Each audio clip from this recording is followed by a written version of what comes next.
Hey everybody, welcome back. This is Georgiana again with Expressions Craft Studio, and today we're combining our quilling and our Cricut. And I decided, even though I have a number of different templates for making my coils or sizing my coils, I decided I wanted something that had more than just one slot for each size. And so I created one with my Cricut, and I went in 1/8 inch increments. You could do this in any size you want. I will share this in my group or Facebook page if you want to join those. There's no fee, and you can change the font if you like. You can change the name. I put Quilling Coils in inches, but it's a little hard to read. Another font might have been better, and I had the Cricut write that out for me. Now, you could do a scan and cut, or not a scan and cut, different machine, sorry about that. You could do a print then cut if you like, and it would just print out your numbers as well as your title. Or you could handwrite it in there, you could leave it off, whatever you want to do, but you can adjust the file to suit your own needs. The other thing I wanted to tell you was I used a chipboard that's specifically comic book boards. And this is what it looks like, the package. There are 100 boards, and they call it a 24-point board. So I don't know exactly how that translates into our 60 pound, 80 pound, 100 pound, but it's a 24-point board, and they measure 6 3/4 by 10 1/2, which was more than big enough for what I needed. So I went ahead and cut this out, and I'm just going to quickly remove it from the mat. I've got it taped down because my mat's starting to lose some of its sticky. Now this, even the smaller holes mostly came out. Let me see here. Let me poke a couple more of these. They did cut, the layers of paper separated a little bit. There we go. Yeah, that looks pretty good. Now, this is got a bit of a glossy finish. So depending on the pen you use, you might want to let it dry before you go in and start cutting. I only got one little smear from my pen, which is right there. But that's something to consider. Now, the backside is totally matte. You could use the backside too, but I'm always a sucker for a little bit of shine. So there's our mat, and I'm going to show you the file in Cricut real quick, and we'll go from there. All right, before we go to Design Space, I did want to mention a couple other things. These little discs now, or circles that are cut out, I'm going to save the bigger ones because they might make nice what do I want to call it? That backing, if I want to raise something up on a card that I'm making or anything else. So they might come in handy. So I'm going to save the bigger ones just because I think I can use them later. This is a nice sturdy cardstock. And the other thing I wanted to say regarding cardstock is if you don't have comic book boards, I mean, who does? Let's face it. The only reason I have them is not because I'm into comics. I'm not, which I don't even think they call them anymore. You're supposed to call them graphic novels, is what my husband says. But I have them for fabric, which is one of my other many craft indulgences.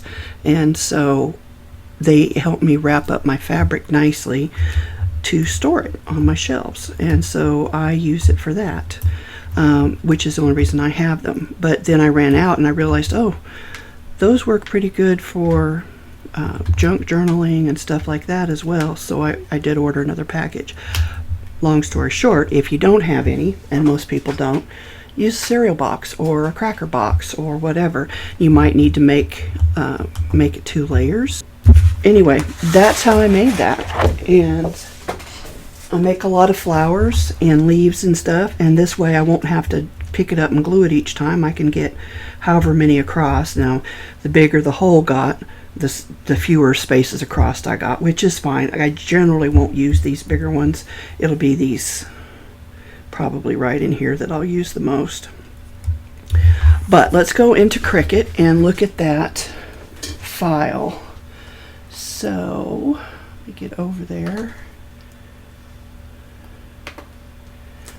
And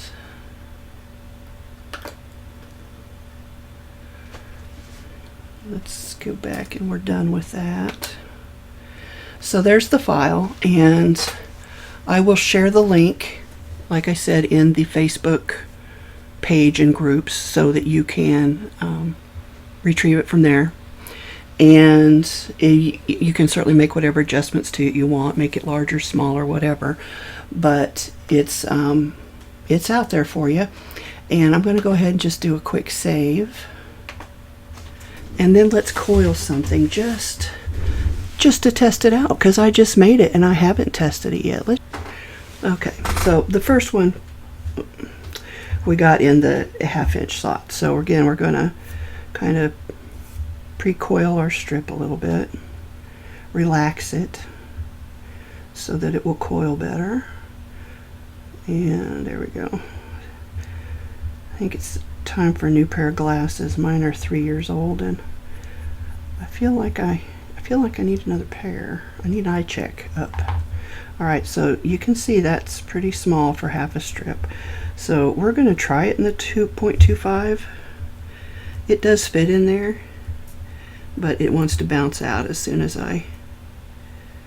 there we go, 3.75. It's not quite filling that up.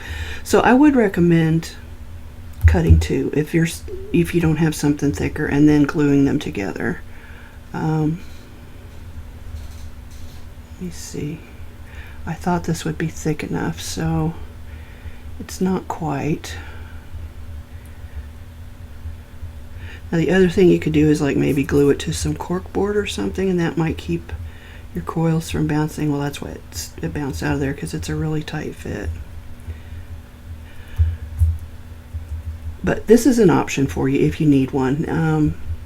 You know what I think I'll do? I think I'll go ahead and make another one, and then we'll glue it to the back of this one and see if that doesn't work.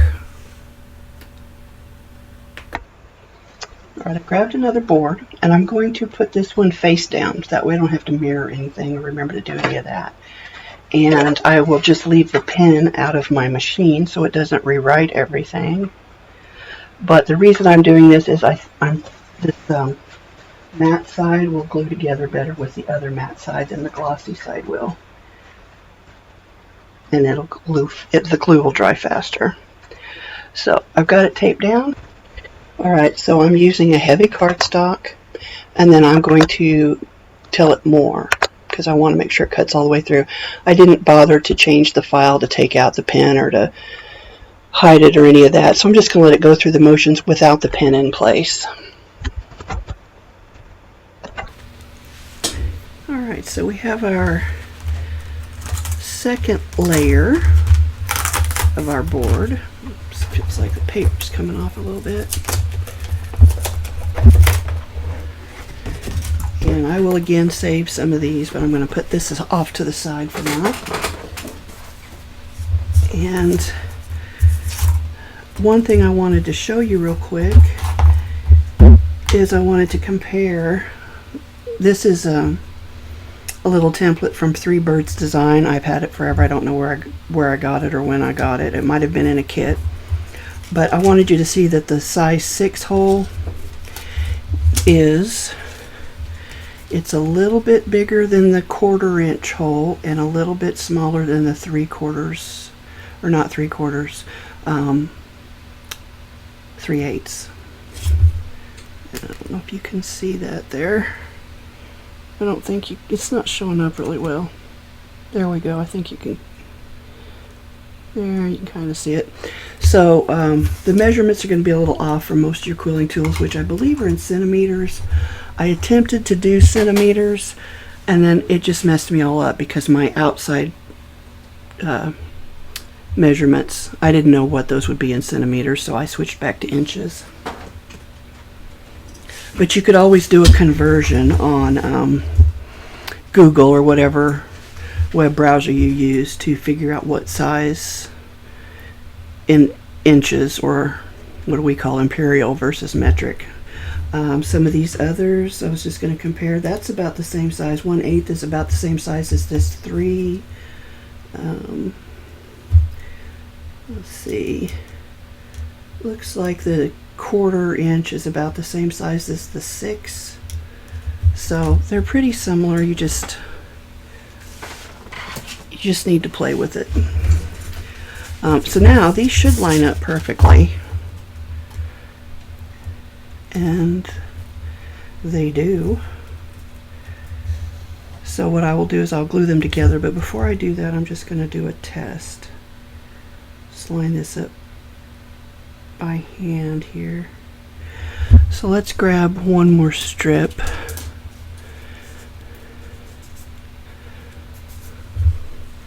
And again, we're going to relax the strip a little bit, give it a pre-curl. And this is a whole strip, which for me, because I cut these with my Cricut, is 10.5 inches. Now you can make it go all the way to the 11-inch mark, but I have found that that kind of tends to tear more on the ends. So I like to keep it in the frame, and then I just trim the ends off that are uncut, and I feel like that works better for me, but you can do it either way.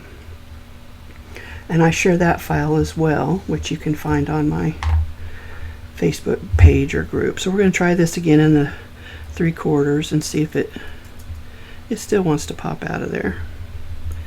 But that really should be high enough.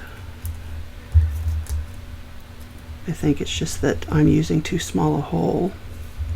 So let's just recoil it. And put it in the 5. Ugh, it wants to slide around on me. Might have to put something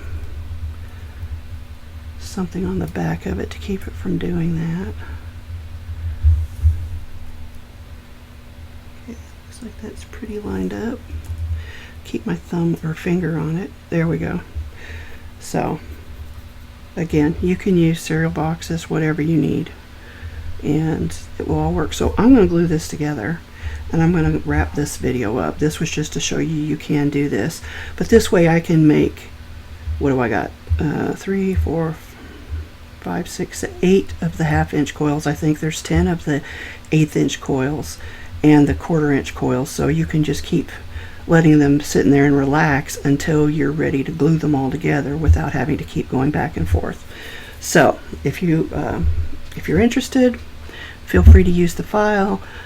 Real quick, I just wanted to show you something. You know how I mentioned that these little circles would come in handy as spacers? Well, guess what? They will. I'm going to put some of them, maybe not those largest ones, but some of these smaller ones on here so that it will give it a little bit more firmness or strength as I'm going to glue. So I took the outer edges of the 2 pieces I cut, and I cut them up to fit around the outside edge on the back of the back piece, and then I'm going to put these all on here in various places to help strengthen this, because then I'm going to layer it and it will make it a little bit thicker still. So you'll have 3 layers of this instead of just the 1 that I started with and then the 2. So that's what I'm going to do. I'm going to finish gluing all this stuff together, and then we'll see what we got. Alright, I glued my pieces together after putting the spacer strips and dots in the center. I did make a mistake though. When I went to glue the top piece on, I glued it face down. I don't think you can see the glue. There's some. So I'm going to have to remove all of that as best I can. Fortunately, since this is the glossy side, the glue eraser that I have is working. I just need to be careful, but it will get it up. It's just going to take me a bit. The other thing was, I didn't get, there's so many holes, they're not all aligned properly, but most of them are. So, and if they're off a little bit, I don't think it'll matter, and if it does, I'll just make another one. But you can do it. These ones up here are off more, but I rarely use that size of hole anyway, and it's just these last few, so I think I'm okay, and I'm looking forward to using it. I did try and make a coil, and it did work. It didn't bounce right out of there, so it is a working model. So I hope, if this is something you're interested in, good luck with it. If you have any questions, let me know. Otherwise, I'm going to get back to erasing my glue. Until then, guys, happy crafting.